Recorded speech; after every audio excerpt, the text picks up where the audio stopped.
Hello everyone, welcome to तर्कशास्त्र। I am Aditya and आज की वीडियो में हम लोग बात करने वाले हैं एमबीए के प्रोग्राम के लिए लेटरल एंट्री के बारे में।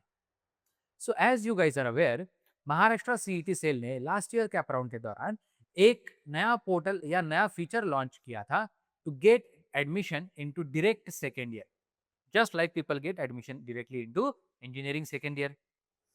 So, what are the similarities? What are the differences? How did this particular program perform last year?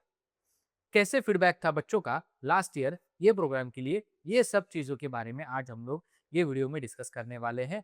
And looking at the feedback of previous year, ये साल अगर कोई लेटरल एंट्री के लिए देख रहा है तो उन्होंने कोई क्या क्या प्रिकॉशंस लेनी चाहिए, क्या क्या पॉइंट्स कंसिडर करके आगे के स्टेप्स उठाने चाहिए, ये सब भी मैं आपको वीडियो के एंड में बताऊंगा।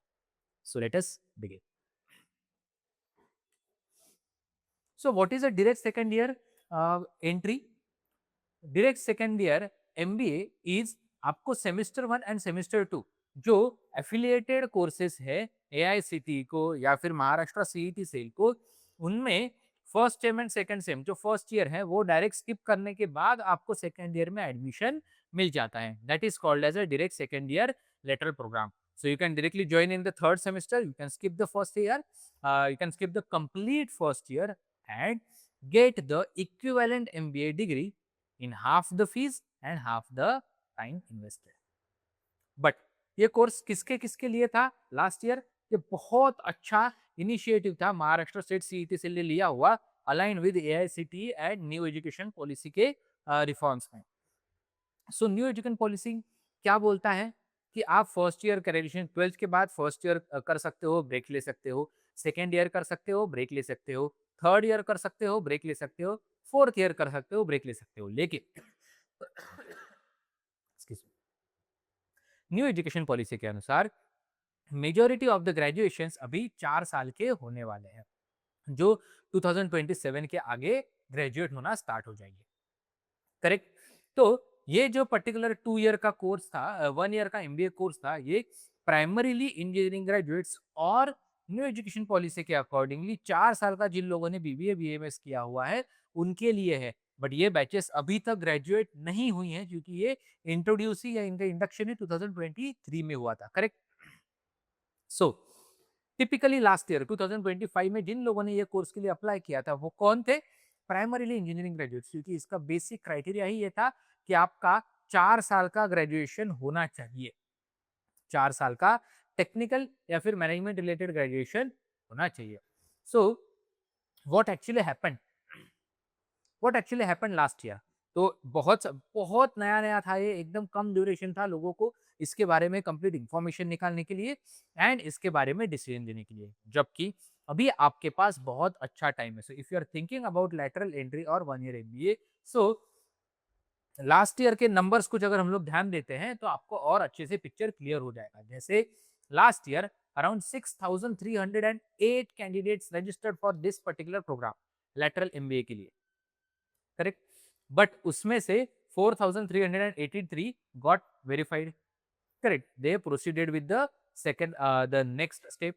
बट अगर आप ये नंबर देखते हो which is very alarming I will say, और विच इज वेरी कंसर्निंग, कि एडमिशन सिर्फ 1855 बच्चों ने ही लिया।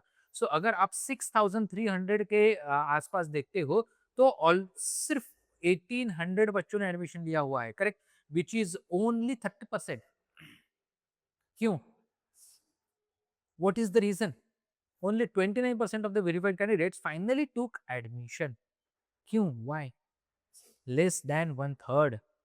What was the reason, or what might be the reason behind that? The basic reason was, even though there were 6,000 seats available, there were 6,000 vacant seats available in the second for the second year lateral MBA program across participating institutes, but वो कौन से institutes थे जिन्होंने इसमें participate किया? That was the major reason why there was sudden drop in the student number of students taking admission to the final year. So अगर बच्चे 1 साल डायरेक्टली आपको बचाने को मिल रहा है, अगर बच्चों को 1 साल हाफ ईयर में सॉरी हाफ द ड्यूरेशन में एंड हाफ द फीस में अगर आपको एमबीए करने को मिल रहा है, एमबीए का रेगुलर एमबीए का डिग्री मिलेगा, वो डिग्री पे कहीं पे भी लिख के नहीं आता है कि ये बच्चे ने 1 साल का एमबीए किया हुआ है, नहीं। तो आप अगर वर्किंग प्रोफेशनल हो, 4 साल का ग्रेजुएट किया हुआ है, तो आप तो आपके लिए तो बहुत अच्छा कोर्स है। फिर भी क्यों बहुत सारे लोगों ने नहीं कंसिडर किया? क्योंकि बहुत सारे बच्चों ने जब ये प्रोग्राम अनाउंस हुआ तो अज़्यूम किया जैसे इंजीनियरिंग सेकंड ईयर में होता है कि वहाँ पे सेपरेट सीट्स अलोकेट की जाती है ईच एंड एवरी कॉलेज को। correct, to take admissions directly into second year of engineering, which is through diploma, correct। 11th-12th के बाद आप फर्स्ट ईयर इंजीनियरिंग में 4 साल का इंजीनियरिंग कोर्स करते हो, या फिर 3 साल के डिप्लोमा के बाद आप 3 साल का इंजीनियरिंग कोर्स करते हो। तो यहाँ पे आप हर एक कॉलेज को एक सेपरेट कोटा रिजर्व किया जाता है, जबकि that was not the case और that is still not the case for lateral entry seats. ये कौन कॉलेजेस है या फिर ये कौन सी सीट्स है जो कॉलेजेस जहाँ पे इनटेक ले सकते हैं, वो है अगर आपके कॉलेज में से फर्स्ट ईयर के बाद बच्चों ने एडमिशन लिया लेकिन फर्स्ट ईयर के बाद छोड़ के चले गए for any number of reason, for any damn reason, only then you can take admission in those vacant seats. आपको सेपरेट अलॉटमेंट नहीं किया जाएगा। सो बट ये अनाउंसमेंट क्लियर नहीं था, इसीलिए स्टूडेंट्स एक्सपेक्टेड कि भाई जेबीआईएमएस, सिम्स, रिवेलिंग, करपुम्बा ये जैसे कॉलेजेस ये लेटरल एंट्री में पार्टिसिपेट करेंगे, जबकि उनका 0 सीट्स वैकेंट था, उन्होंने पार्टिसिपेट ही नहीं किया। तो अगर उन्होंने उनके पास वैकेंसी थी भी तो भी उन्होंने पार्टिसिपेट नहीं किया। That might be the management decision, but because these institutes were not in the list, बच्चों का वहां पे डिसमूड हो गया, दे गॉट डिमोरलाइज कि यार अभी अगर लेटरल एंट्री में अगर मुझे 1 साल का एमबीए करना है तो मैं ढंग के कॉलेज से करना प्रेफर करूंगा या करूंगी, ना कि कोई भी नॉर्मल कॉलेज से जिसके सीट्स वैकेंट रह रहे हैं उसके वजह से वो मेरे से बस फीस वसूलना चाहता है ताकि उनका फाइनेंशियल लॉस ना हो जाए। ये जब भावना बच्चों के मन में आती है, ये जब फीलिंग आपके मन में आती है तो आप वहां से पीछे हट जाते हो। And that's what exactly happened with almost 70% of the last year candidates. So अगर आप देखते हो कि seats were concentrated in the colleges with lower demand, majority of the vacancies or out of 6,000 were available in the colleges जिनका first year में ही up to fourth round तक भी seats full नहीं होती हैं, उसके बाद भी फर्स्ट ईयर के बाद उनमें से बच्चे छोड़ के चले जाते हैं। तो ये कॉलेजेस में सीट्स कॉन्सेंट्रेटेड थी। तो इसमें एक सवाल और एक पैदा होता है कि क्या एमबीए को इतनी वैल्यू आगे रह रही है, या फिर एमबीए टेकर्स जो इंडिया के हैं क्या ये अभी जो है डेमोग्राफी चेंज होते जा रहे हैं। जैसे टॉप 20 स्कूल्स में ही अराउंड 20-25% फ्रेशर्स हुआ करते थे, नीचे नीचे जितना हो गया फ्रेशर का काउंट बढ़ते जाता था। क्या वैसे अभी बच्चे मैच्योर होना स्टार्ट हो चुके हैं, and if you are not from a tier 1 tier 2 graduate school, तो आर यू और is a student preferring to go for the work experience rather than directly getting admission into MBA. ये भी बहुत सारा crowd बढ़ते जा रहा है। So people are getting mature. जो बोलते रहते हैं जेन ज़ी ऐसा है, जेन ज़ी वैसा वैसा नहीं है। पीपल आर गेटिंग मैच्योर, आई से। They are taking wise and well informed decisions rather than just taking a piece of paper called as MBA degree. Everyone is preferring to get it from a reputed college ताकि उसकी market में कुछ value रहे। Correct. तो वही हुआ, many students registered before seeing the vacancy matrix and later opted out. दूसरा issue क्या है कि in the first year the eligible candidate pool was limited, only engineering graduates were available in significant numbers। अभी एक दूसरा issue ये भी है कि जैसे यहाँ पे 4 साल का ग्रेजुएशन कंपलसरी था, apart from engineering which is a technical course, दूसरे 4 साल के एजुकेशन जो थे वो अवेलेबल नहीं है क्योंकि न्यू एजुकेशन पॉलिसी के अनुसार नेक्स्ट ईयर से 2027 से बैचेस पास आउट होना स्टार्ट हो जाएंगे, एंड अदर कोर्सेस में मेडिकल वगैरह भी कोई कोर्सेस में people were not eligible. Correct. तो अगर पूल ही लिमिटेड है तो उसके वजह से भी सीट्स वैकेंट रही है। So there are two reasons. एक तो seats were vacant in the majority of the seats were concentrated in the lower ranked colleges. Second is pool of available students was also very limited। Correct. 2027 onwards जो pool है वो बढ़ना start हो जाएगा। तो आपका ये आइडिया के बारे में क्या सोचना है as a student? Write down in the comment section below कि क्या ये आइडिया सच में अच्छा है कि फ्लॉड है, कि कुछ भी टाइम पास करने के लिए एआईसीटी ने, सीईटी सेल ने एंड बड़े-बड़े जो मैनेजमेंट डिसीजन मेकर्स हैं, उन्होंने डिसीजन दिया हुआ है कि भाई जो पॉलिटिशियन के कॉलेजेस हैं तो majority of the colleges politicians के ही, run by politicians and owned by politicians only. तो फर्स्ट ईयर में एमबीए के लिए सीट्स अगर उनकी फुल हो जाती है या फिर 90% फुल हो जाती है, लेकिन सेकेंड ईयर में आते-आते 20-30% अगर वो सिर्फ बच्चे छोड़ के चले जाते हैं क्योंकि वो कैट देके, ज़ैट देके और बेटर कॉलेजेस में चले जाते हैं, तो ये सब कॉलेजेस का तो फाइनेंशियल लॉस हो रहा है। Correct. So is this a good idea? तो एक्चुअली मेरे हिसाब से this is a really really good idea अगर उसमें कुछ माइनर चेंजेस किए जाए तो। जैसे the first suggestion from my side is reputed colleges need a mechanism, okay, need a mechanism to participate more meaningfully. जैसे just like engineering colleges have the reserved quota for direct second year entries, MBA colleges, particularly reputed MBA colleges, should also have the similar reserved quota for direct second year entries. Only then it will be more valuable. Correct? And there, each and every college should have the autonomy to choose from the pool of candidates who have applied for that particular college. Correct. एक तो आप exam based, exam score based भी admission दे सकते हो, या फिर अगर ये बच्चे जो वर्क एक्सपीरियंस लेके आ रहे हैं उनको डायरेक्ट एंट्री अगर मिल रही है तो कॉलेज को ऑटोनॉमी दो अपना पूल ऑफ स्टूडेंट्स सिलेक्ट करने का, उससे और वो जो बैच का क्वालिटी है वो इम्प्रूव होते जाएगा। Correct. Second is awareness about this particular programme needs to improve a lot. सिर्फ जब कैप राउंड स्टार्ट होते हैं तभी बच्चों को पता चलता है कि यार ये ऐसा भी कुछ है। Correct.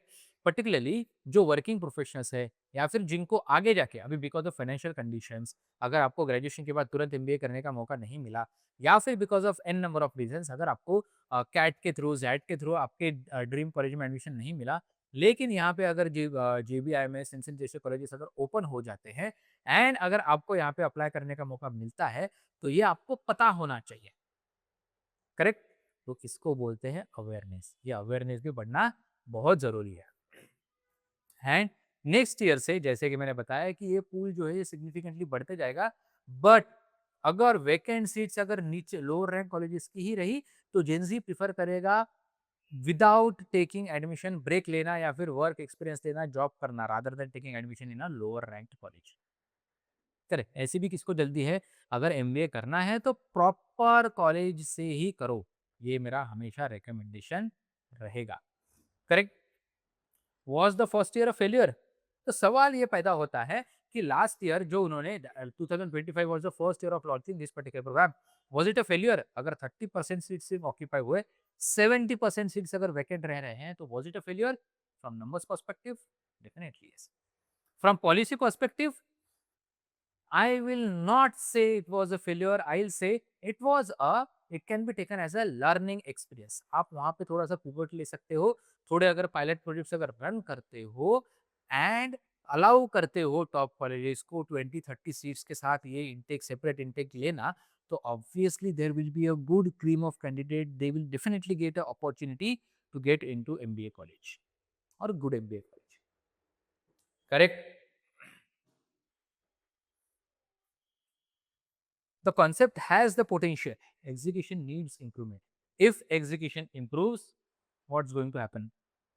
Stronger participation from the reputed institutes like JBMS, Simsri, Pumba, COEP, and others. Better intake model. They should have, according to me, they should have the autonomy. Correct. क्योंकि बहुत सारे लोगों को यह पता है कि सीईटी एग्जाम को इतना ज़्यादा वैल्यू क्यों नहीं रह रहा है, because direct exam based, exam score based आपको एडमिशन मिल जाता है। अगर वहाँ पे 2, 1 या 2 और फिल्ट्रेशन राउंड्स लगा देते हैं तो टॉप कॉलेजेस का जो क्राउड है वो उसका क्वालिटी अपने आप इम्प्रूव होते जाएगा। करेक्ट। एंड एग्जीक्यूशन इम्प्रूव करने के लिए greater awareness by the governing bodies is required. Correct. जो कॉलेजेस को ये प्रोग्राम्स रन करने हैं, जो अथॉरिटी, जो एग्जीक्यूटिंग बॉडी है, सीईटी सेल, एआईसीटी, इनको ये अवेयरनेस बढ़ाना बहुत जरूरी हो चुका है। Correct. This can definitely become one of the fastest growing MBA admission pathways in India. Definitely, क्योंकि अब्रॉड में भी आप देखते हो या फिर even IIMs have also really really good 1 year MBA programmes, उसके इक्विवेलेंट ये प्रोग्राम्स को तरफ देखा जा सकता है। करेक्ट। अगर आपको डायरेक्ट सेकंड ईयर में आपके ड्रीम कॉलेज में एडमिशन मिल रहा है, तो मुझे कमेंट सेक्शन में लिख के बताना कि आप क्या करते थे ये सिचुएशन में रखे। ड्रीम कॉलेज में 1 साल का हाफ फीस में, हाफ ड्यूरेशन में, अगर आपको सेम कॉलेज का नाम, ब्रांड नेम मिल रहा है, सेम कॉलेज के आप एलुमनाई हो जाते हो, एंड हाफ ड्यूरेशन में, हाफ फीस में अगर आपको एक इक्विवेलेंट डिग्री मिल जाता है, तो आपका क्या ओपिनियन रहता था ये जगह पे? Please right down in the comment section below. अगर आपको ये वीडियो पसंद आ रहा है, ये कंटेंट जो हम लोग ला रहे हैं ये पसंद आता है, तो do not forget to like. जितने अच्छे लाइक्स एंड पार्टिसिपेशन से वीडियो को मिलेंगे, हम लोग उतने ही अच्छे कंटेंट आपके लिए लेते आते रहेंगे। Okay guys, so what are you waiting for? ठोको लाइक एंड शेयर करो आपके दोस्तों के साथ। All the best.